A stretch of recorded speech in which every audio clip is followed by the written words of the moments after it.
Kita pernah belajar satu topik, jangan kehilangan rasa dan cinta. Markus 9 ayat 49. Markus 9 ayat 49 dikatakan bahwa karena setiap orang akan digarami dengan api. Tetapi menarik, sahabat kehidupan, kalau kita lihat terjemahan bahasa Inggrisnya, for everyone shall be seasoned. Seasoned itu seasoning, bumbu. With fire, and every sacrifice shall be seasoned with salt. Jadi ada terjemahan yang beda. Biarlah setiap orang diberi rasa dengan api, dan setiap korban itu diberi rasa dengan garam. Nah, ini saya tadi waktu menyembah bersama-sama, saya dapatkan satu rema atau Hosea 6 ayat 6, itu ayat yang terkenal.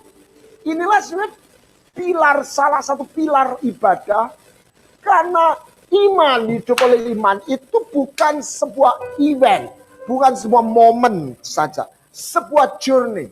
Anda dan saya perlu stamina. Makanya ada satu ayat, bagaimana kita mencontoh pemimpin-pemimpin. Saya tertarik, jadi saya terkeliling. Perhatikan akhir hidup mereka. Jadi closing itu penting. Siapa yang orang yang bisa istilahnya finishing well? Orang yang punya stamina. Orang yang punya endurance. Nah, kita sudah belajar beberapa message. Bagaimana orang bertahan? Orang melihat sesuatu. Karena iman itu melihat. Kalau nggak ada yang dilihat, nggak ada yang masuk dalam pikiran, dan nggak ada view-nya ini, kita tidak punya motivasi. Untuk apa ini semua? Kita nggak bisa bertekun. Tapi tunggu dulu. Tanda perjanjian baru dalam Ibrani 8:10 katakan, aku menaruh hukumku dalam pikiranmu, akal budimu, your mind, and write it down in your heart. Dalam hati. Bahasa Jawa itu mantap. Ada yang kata karsa dan rasa. Kita nggak boleh pakai satu, dua. Karsa dan rasa. Nah, Hosea 6 ayat pasal 6. Saya bahasa Inggrisnya, karena bahasa Inggrisnya bukan aku menyukai kasih setia. Aku merindukan, aku menginginkan, I desire belas kasihan. Bukan apa itu kalau dalam bahasa Indonesianya? Bukan korban sembelian. Tapi di dalam bahasa Inggrisnya, bukan korban, sacrifice. And the knowledge of God more than burnt offering. Tadi waktu saya nyembah, saya dapat pengertian. Jadi bukan ini, tetapi begini. Saya dapat pengertian. Sacrifice yang sesungguhnya dibalik itu, hakikat dari sacrifice itu adalah belas kasihan. Jadi kalau orang berkorban, orang beraktivitas, tidak, di dalamnya tidak ada rasa, itu bukan sacrifice. Di dalam alam surga. Itu akan menjadi sebuah activity. Makanya Paulus tahu, sadar benar. Kalau aku bisa begini, bisa begitu, aku punya iman. Tapi aku nggak punya kasih. Aku kehilangan satu elemen, bukan berarti yang lain itu tidak penting, kita buang. Tetapi tanpa itu, maka itu nggak jadi. Wujudnya nggak jadi.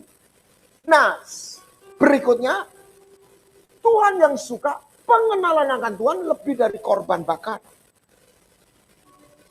Saya dapat pengertian, pengenalan akan Tuhan itulah korban bakaran yang sesungguhnya. Kita sudah belajar, makanya biarlah jadi pasal yang menyambung. Perjanjian. Dua pribadi yang menyerahkan diri kepada pasangannya. Nah, apa di dalam kita melakukan berjalan dalam iman yang Roh Kudus akan bawa, salah satu adalah doa syafaat. Doa syafaat bukan tidak sama dengan doa. Makanya dalam bahasa Inggris intercede sama pray, something different, totally different. Kalau bahasa Indonesia masih ada kata sama doa, syafaat sama doa. Tapi we pray and we intercede. Intercession. Intercessor. Pendoa syafaat. Yang pertama doa syafaat yang saya katakan tidak setiap orang dipanggil memiliki jabatan pendoa syafaat. Tetapi setiap orang seperti ini. Setiap orang jadi nabi.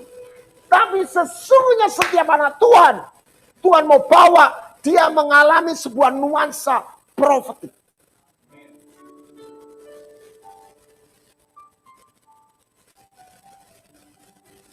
Tidak semua ada jawatan pendoa syafaat. Tapi setiap anak Tuhan dalam satu perjalanan rohani, dia harus mengalami, dia harus menerima, dia harus bisa memiliki satu roh syafaat. Saya katakan, saya bersyukur ketika ada satu titik di mana Roh Kudus membawa saya untuk berdoa dalam kehendak Tuhan untuk orang-orang yang Tuhan taruh di dalam hati saya. Melalui itu, selain saya melihat sebuah tujuan, melalui itu saya tidak kehabisan rasa. Karena doa syafaat, melalui doa syafaat, kita bukan hanya meminta, melalui doa syafaat, kita dibawa untuk kita sudah dapat satu istilah ya, selaras. Selaras dengan hati Tuhan. Karena itu doa yang bukan dalam agenda kita. Bukan sekedar kepentingan kita. Tapi satu doa yang digerakkan oleh Roh Kudus. Bukan dengan sekedar nalar, tetapi hati Tuhan ada di dalam di situ. Dan ketika engkau diberi satu beban untuk bersyafaat, maka di sini Tuhan berjanji dia akan menjadi satu kekuatan yang merubah, satu kekuatan yang memulihkan. Ada 4 poin di mana ketika kita berdoa syafaat, kita nggak sekedar seperti orang berdoa meminta sesuatu, tapi merendahkan diri, berdoa tentunya, mencari wajahku, dan menguduskan diri. Maka aku akan mendengar, aku akan mengampuni, dan aku akan menyembuhkan tanah. Tanah itu bisa bangsa, bisa kota, bisa pekerjaanmu, bisa keluargamu. Haleluya. Dan saya dalam satu perenungan dalam perjalanan hidup saya berkata, saya bersyukur Tuhan berikan saya satu titik-titik syafaat yang membuat saya memiliki bahan bakar. Untuk saya, api itu membuat saya oleh bersama Roh Kudus itu membuat tersedia satu bahan bakar atau korban tadi yang membuat api Roh Kudus itu memiliki bahan untuk dia menyala di dalam hati saya. Misalnya tadi, ketika saya merasakan hati Tuhan, bukan soal negara ini berhenti di situ, tapi saya bisa merasakan hati Tuhan, kepedulian Tuhan kepada umat Tuhan di Indonesia yang akan dipengaruhi dengan satu dinamika politik yang ada di Indonesia. Dan sementara banyak orang tidak menyadari, di situ Tuhan memberikan kepada saya sepotong kecil hatinya. Dan itu membuat saya tidak berdoa biasa. Anda tahu, bukan soal seberapa hebat kemampuan saya berdoa. Bukan ini. Tetapi membuat saya larut, membuat saya melting, membuat saya bersedia menyerahkan keberadaan saya dan memohon.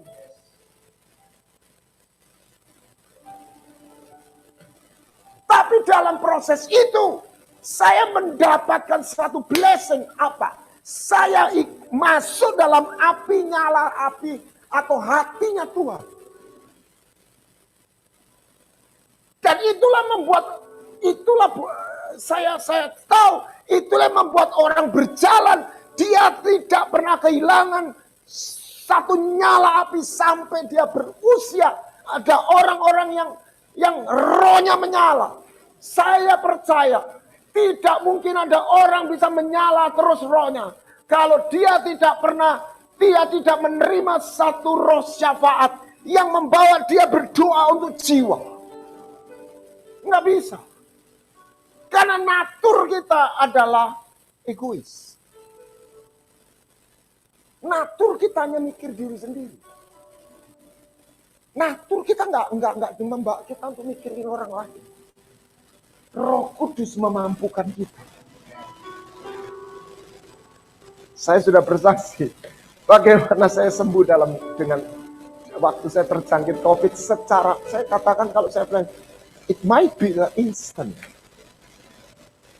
Bagaimana Tuhan memakai, bagaimana Tuhan membawa saya dalam satu cara apa? Saya diberi roh syafaat. Saya melihat hamba-hamba Tuhan yang curhat sama saya. Tiba-tiba waktu saya nyembah, saya seperti dapat suntikan, atau kalau kita kena vaksin, kita diinjek hatinya Tuhan. Saya bisa menangisi mereka, saya bisa mendoakan mereka. Membuat saya lupa dengan diri saya. Saya nggak cemas dengan diri saya, bukan karena saya berani. Space ini terisi dengan belas kasihannya hatinya Tuhan. That's intercession. Doa syafaat. Jadi ini bukan doa biasa. Nah, nanti saya ke sini. Nah, doa ini siapa yang bisa berdoa?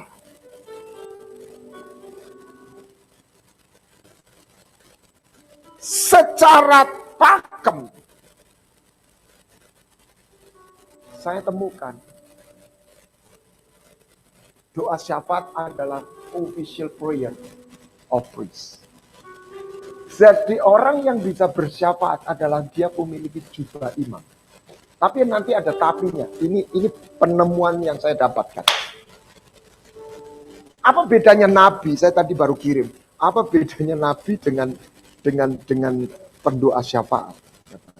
Bentar.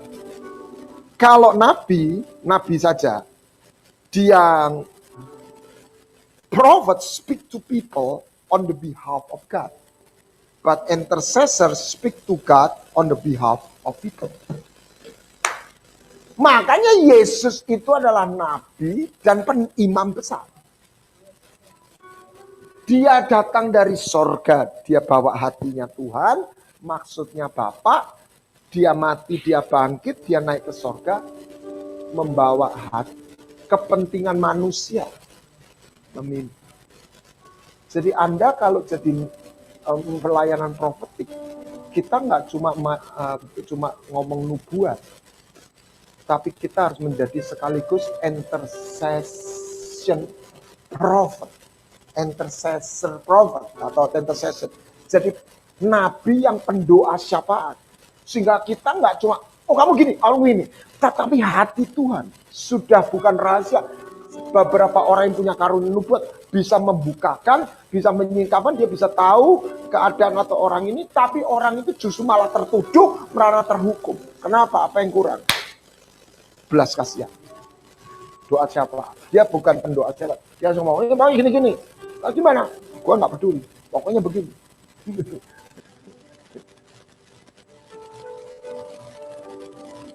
Jadi antara pendoa syafaat dan pelayanan kenabian itu Mas Piwan. Nah, lihat. Makanya Tuhan bilang, terimalah Roh Kudus. Receive the anointing. Apa privilege seorang imam? Siapa yang kau mintakan dosa, pengampunan dosa, dosanya diampuni. Siapa yang kau tahan dosanya, dosanya ditahan. Jadi Tuhan tunggu seorang yang bersyafaat, memohon pengampunan.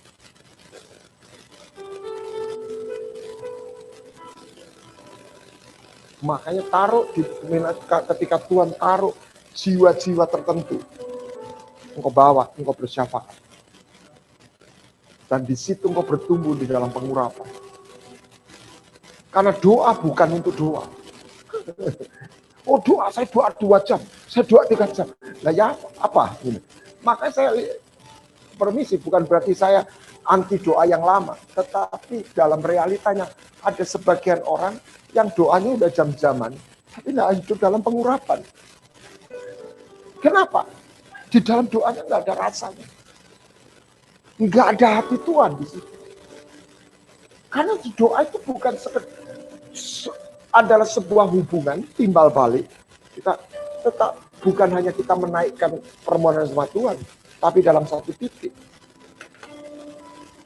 kita menangkap, kita dicur hati Tuhan, di-sharingi Tuhan, diberi rasa hatinya Tuhan. Saya juga bikin quote begini baru. Apa bedanya doa dan penyembah?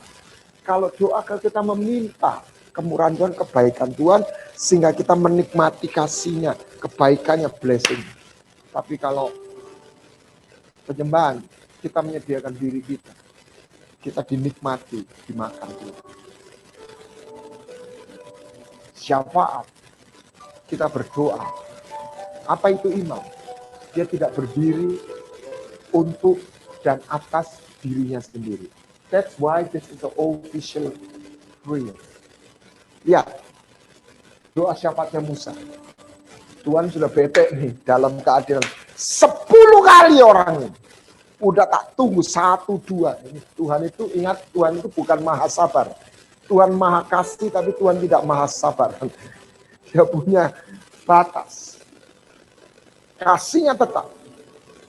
Tapi Tuhan itu luar biasa. Dalam keadilannya, kasihnya jalan, dia taruh syafaat kepada hambanya, sahabatnya namanya Musa.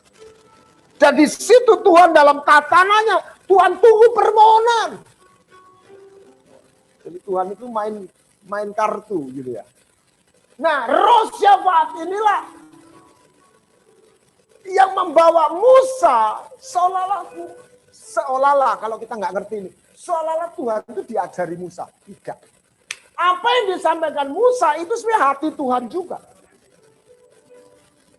Nah, Musa tidak berdoa atas diri untuk dirinya. Dan kenapa Musa itu diberi hak, diberi privilege untuk memintakan pengampunan karena Musa seorang imam. Makanya Tuhan butuh dalam satu rumah, satu aja. Paling tidak, seorang imam. Nanti kita akan lihat. Pertanyaan saya, adakah Anda sudah seorang imam? Atau Anda hanya berhenti menjadi anak Tuhan? Oh, saya sudah diurapi, Pak. Saya sudah baptis. Tunggu. Pengurapan bukan hanya untuk kita miliki, oh saya diurapi. Pengurapan itu membawa kita sebuah tugas dan tanggung jawab. Untuk kita bersyafaat. Saya bukan dipanggil memiliki jabatan pendoa syafaat. Tetapi dalam hidup saya bersyafaat untuk jiwa-jiwa, beberapa jiwa. Atau kadang-kadang jemaat atau komunitas Voice of Life.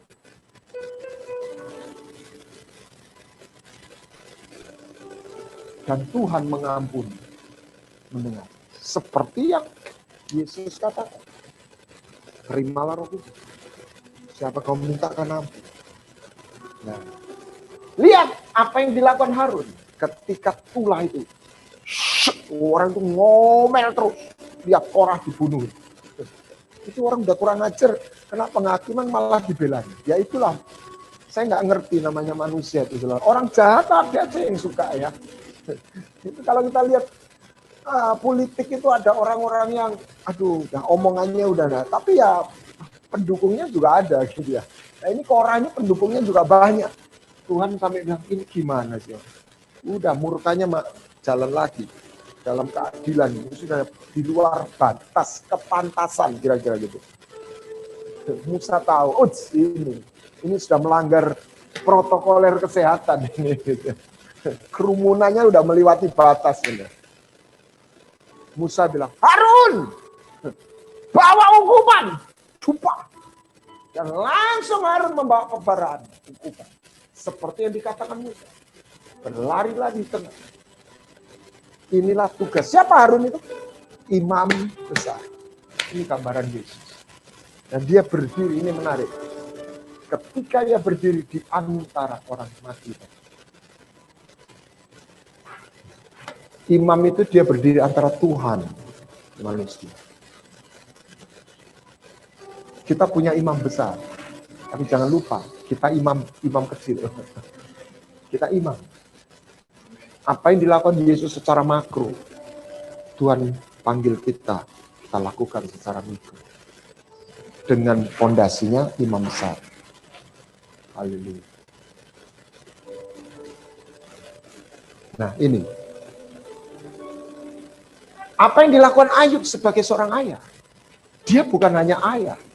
He is a priest. Dan apa yang dipotong oleh setan?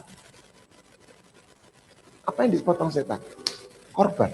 Kemampuan untuk membangun mezbah dan menaikkan korban. Uangnya habis. Karena ini poin konteksnya di sini. Jadi apa? Pagernya Ayub ini. Pagar Tuhan di dalam hidup Ayub. Ini terbentuk karena Anda jangan merasa komplain ada anaknya kok rodok dapet tapi kok ya diberkati ya. Karena ayahnya atau ibunya berdoa. Jadi anak-anaknya itu suka pesta. Tapi setiap kali pesta Ayub memanggil dan membersihkan mereka, menguduskan, mempersembahkan korban bakaran sebanyak jumlah mereka. Mungkin anak-anak itu sudah berbuat dosa mengutuki Allah dalam hati. Ayub bersyafaat untuk anak-anak. Dan ketika itu putus, ketika pagar itu dia kehilangan, setan memancurkan semua posisinya dan sebagainya. Tinggal nyawanya saja. Dia nggak bisa bersyafaat, habis semua.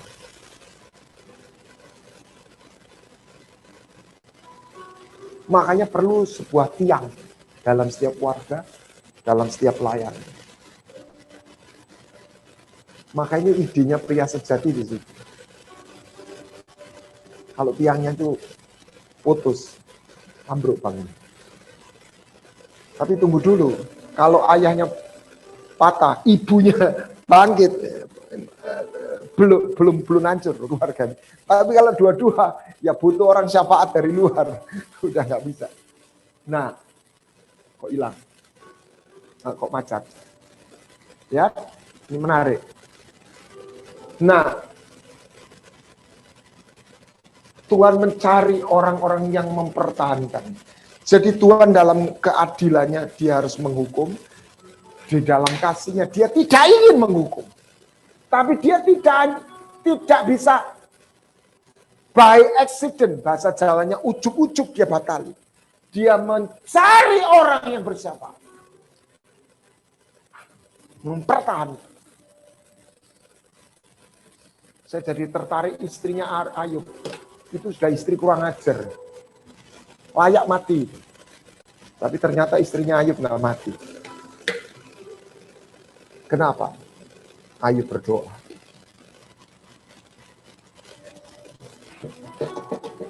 Ini orang udah mencekno ini, tapi selamat. Karena ada seorang imam yang berdoa buat kita.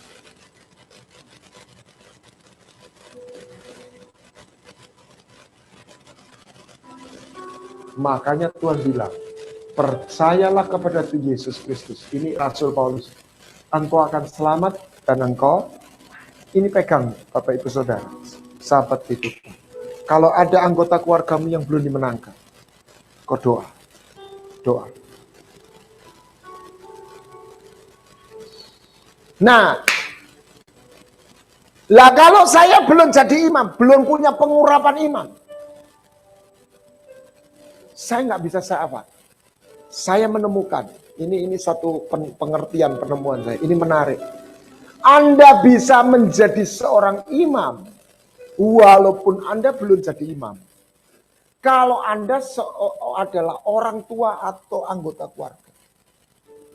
Khususnya Anda seorang ayah atau seorang ibu. Kok macet?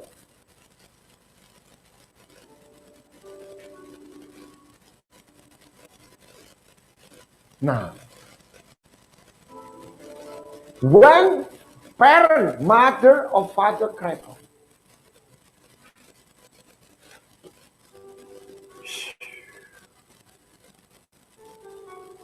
hari ini saya terus berdoa, salah satu untuk anak saya yang kecil, yang bungsu. I intercede for him.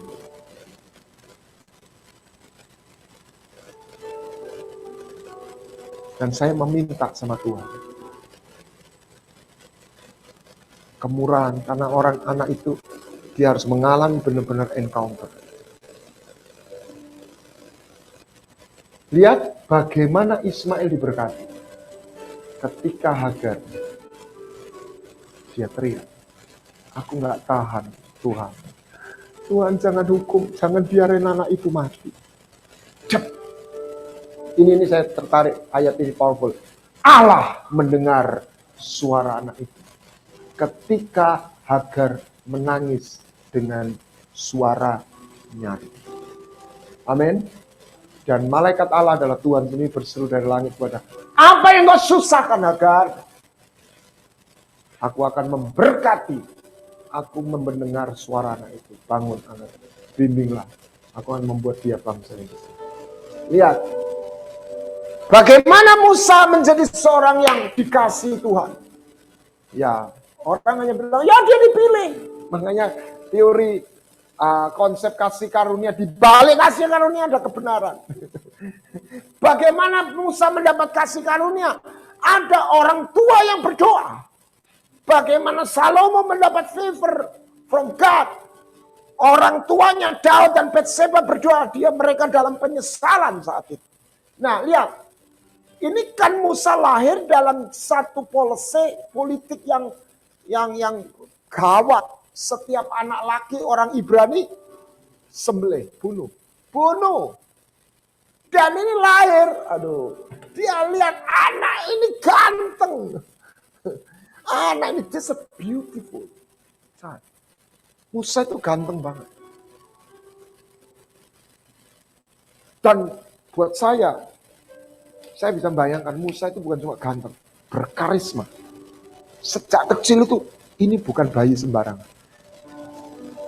Bagaimana Bapak bisa nyamping? Makanya kita perlu pakai imajinasi. Nggak mungkin putri Firaun mau ngambil bayinya orang Ibrani, lah cuma bayi biasa, ulaopo.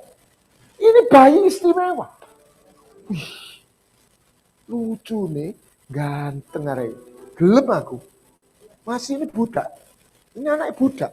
Tapi ini spesial. Nah, putri Firaun lihat. Sebelum putri Firaun lihat, mamanya lihat. Lah, kira-kira gimana? Nah, makanya pakai imajinasi, nggak ditulis. Ya, kira-kira gimana kalau Anda jadi mamanya?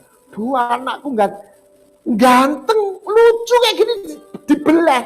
Aduh Tuhan, lucu Tuhan, tolong Tuhan. Amin. Maka orang tua, Musa itu bersyafaat, berteriak kepada Tuhan. Dan di situ di Kisah Rasul dikatakan ketika Musa lahir, ia well pleasing. Hati Tuhan ada kepada dia. Dan itu melalui, dan Tuhan pakai sebuah syafaat dari ayah, ibunya dan ayahnya. Jangan lupa, mereka keluarga Lewi, imam. Dan lihat bagaimana Samuel lahir. Lahir dari sebuah teriakan ibu, seorang ibu. Jadi intercession itu sebenarnya doanya priest. Tetapi kuasa doa seperti itu juga bisa diberikan kepada setiap orang tua. Walaupun dia mungkin jemaat biasa. Dan ada satu benang merah, doa ibu.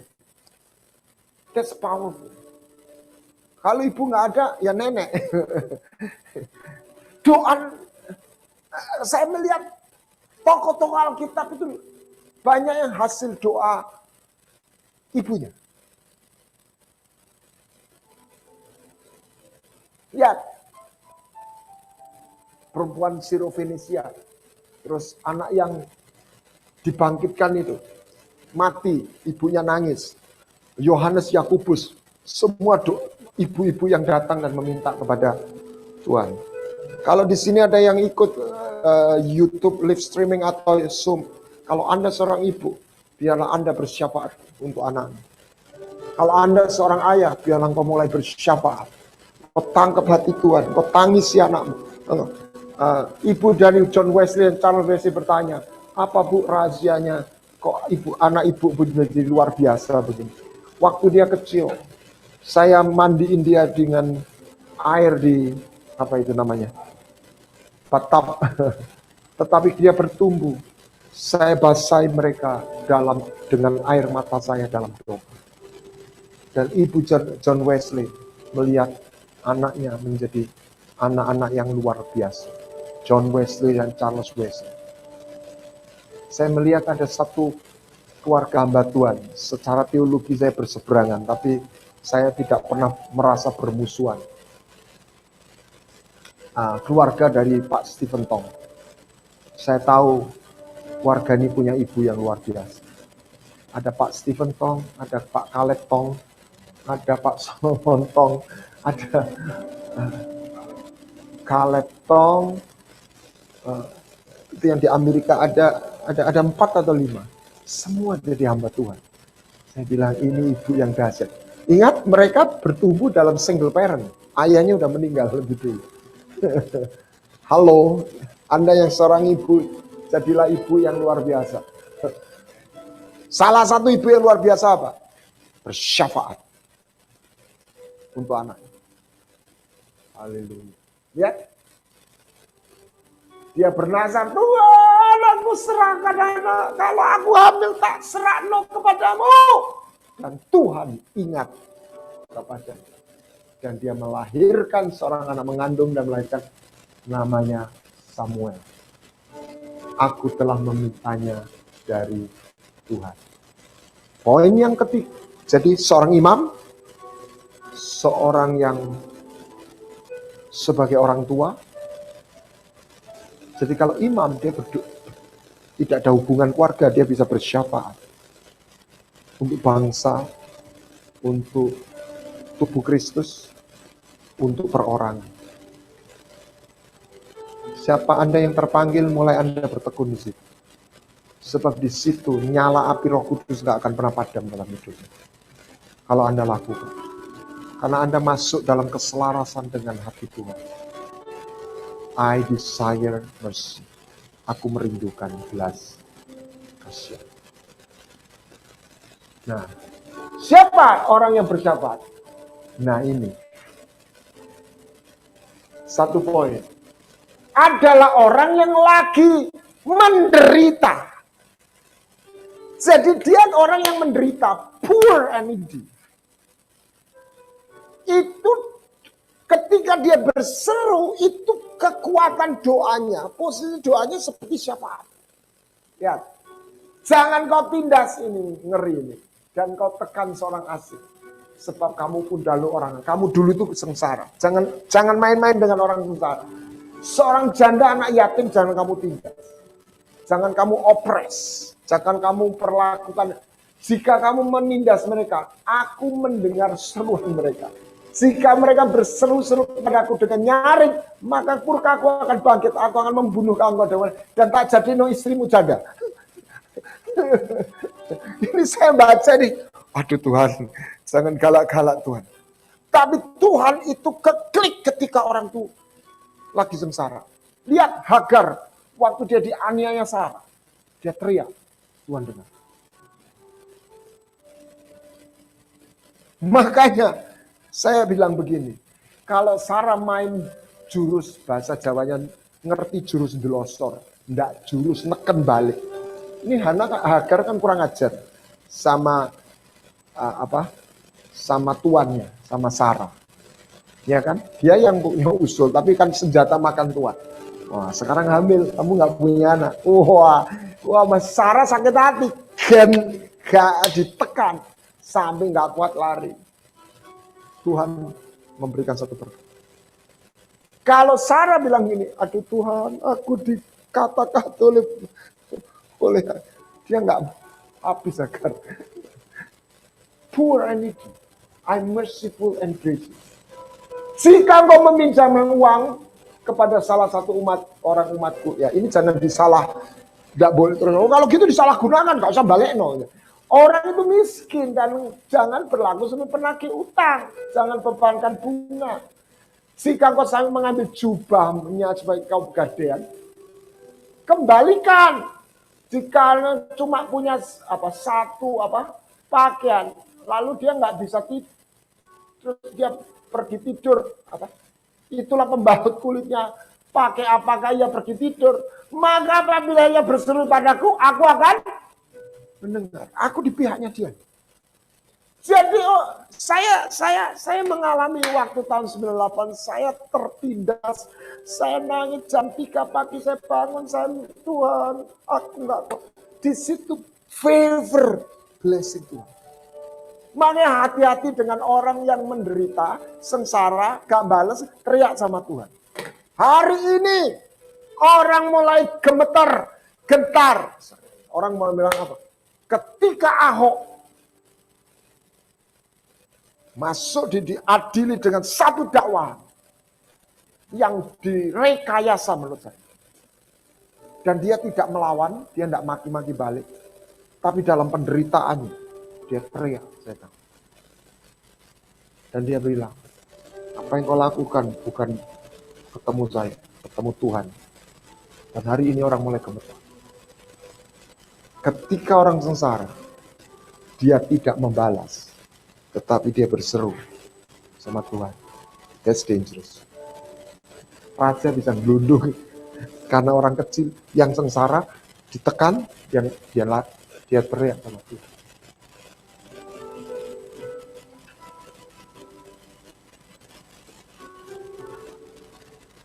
Karena penindasan terhadap orang lemah dan keluhan orang miskin, sekarang juga aku bangkit.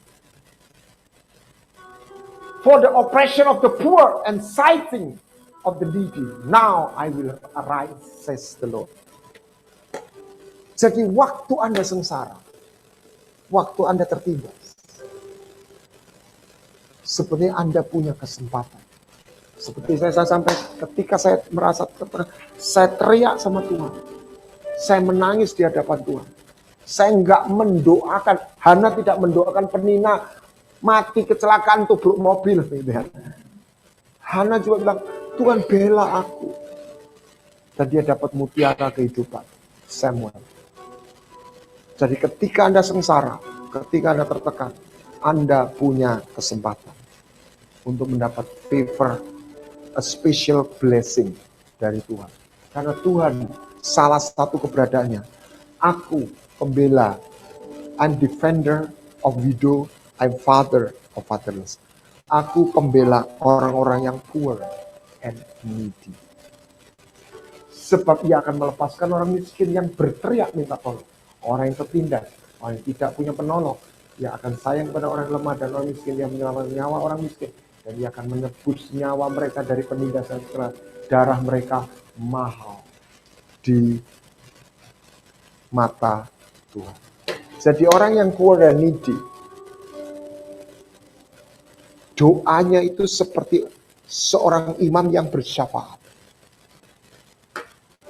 Walaupun dalam hal ini itu bukan syafaat, tapi dia sepertinya bersyafaat untuk dirinya. Orang tua, orang menderita, dan imam. Imam sebenarnya doa syafaat adalah imam. Tetapi orang tua dan orang menderita, dia bisa melakukan doa seperti satu syafaat seorang imam. Haleluya. Mari kita menangkap hati dan syafaat yang Tuhan taruh. Orang-orang yang Tuhan taruh dalam hatimu. Keluargamu yang belum datang sama Tuhan. Keluargamu yang butuh didoakan. Dan biarlah kita menjadi pendoa syafaat. Haleluya. Haleluya. Mari kita berdoa. Oh Ramapakama Ramashikirapa. Mari kita bersyafaat. Oh Ramashadiri kamu takabaya sande kerereko mamasa. Oh Roh Kudus, urapi setiap kami. Bawa hati kami untuk kami menyediakan diri menjadi bencana. Ketika engkau bersyafaat, engkau bukan lagi menjadi hakim. Engkau meminta belas kasihan kepada orang-orang yang dimana Tuhan taruh di dalam rohmu. Untuk dibawa di hadiratnya. Oh Ramashekere Karamataka Ramasana. Oh Ramashekere Lama. Come Holy Spirit, come. Make me whole. Mari kita bangkit berdiri. Biarlah api Roh Kudus menyala. Oh Ramashekere Lakora Mata. Saya bersyukur untuk makanya kita bisa rasa sesuatu yang berat, kapot. Sesuatu yang satu beban. Pikul lakuk yang kupasang. Di situ kita bersedia, kita berjalan bersama Tuhan, kita menangkap, kita menerima beban hati Tuhan atas hidup kita. Dan di situ kebaikan Tuhan juga mengalir dalam rohmu, kasih Tuhan kepenuhannya mengalir dalam rohmu. Haleluya. Bapa, Engkau bangkitkan hati kami. Engkau ubah kami menjadi hati yang penuh dengan belas kasihan-Mu. Biarlah kami berdoa untuk jiwa-jiwa yang Kau taruh dalam roh kami. Berdoa untuk bangsa dan negara ini. Berdoa untuk pintu-pintu terbuka. Oh, Holy Spirit. Amen. Amen. Fall afresh on me. Oh, nyanyikan das. Fill me with your power. Amen, amen, amen. Oh, satisfy my need. Oh, biar itu menyala. I desire mercy, not sacrifice, more than sacrifice. I desire the knowledge of God, more than burnt offering. Oh, come, Holy Spirit. Haleluya. Jangan padamkan roh. Biarlah itu terus menyala. Come, Holy Spirit. Karena roh itu akan membawa kita berdoa sesuai dengan kehendak Bapa.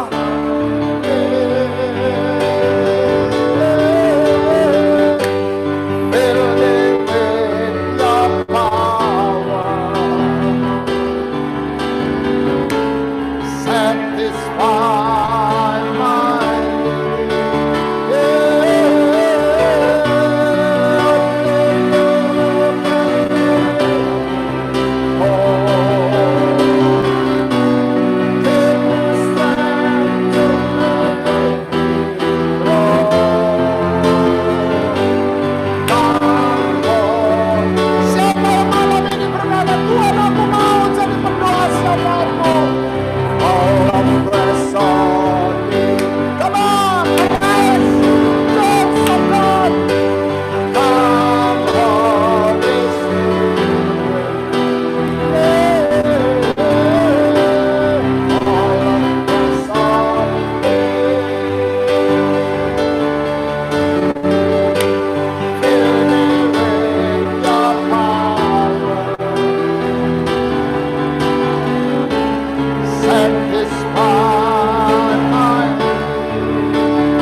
Give me your heart, O Lord.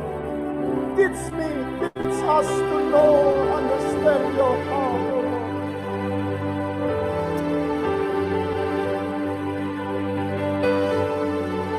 Melalui itu, kami dipenuhi dengan rasa, dengan kasih yang bukan dari diri kami sendiri.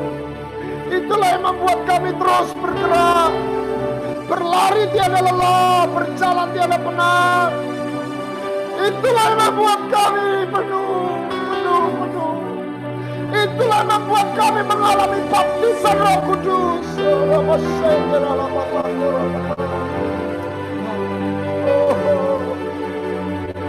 Ketika kami merelakan diri kami untuk bersyafaat untuk orang-orang yang taruh dalam hati kami.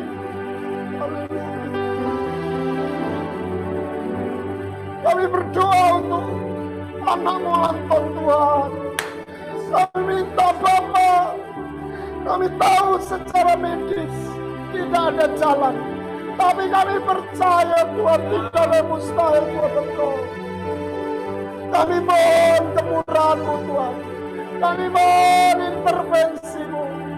Oh Rapa Sekir Dekora Matakaya Masaka Patakapaya Sekir. Alirkan sayim kuasa kehidupan itu dalam tubuhnya, dalam rohnya, dalam jiwanya, dalam nama Yesus. Lepaskan dan selamatkan dia dalam nama Yesus Kristus. Oh Rama Sekir Dekora Mataka. Kami bawa Voice of Life ini, jadikan wadah di mana api-Mu, message-Mu boleh disebarkan, dibagikan, bukan dengan sekedar pengetahuan, tapi dengan rasa. Oh Rapa Sekira, dengan pengurapan Roh Kudus, dengan tanda-tanda heran. Oh dalam nama Yesus Masya. Biarlah setiap kami juga berdoa untuk setiap keluarga kami masing-masing. Tuhan kami, Kau tidak panggil kami untuk jadi hakim atas mereka, tapi kami bersyafaat untuk mereka, anak-anak kami, suami, istri, famili, ayah, ibu, dalam nama Yesus. Dalam nama Yesus.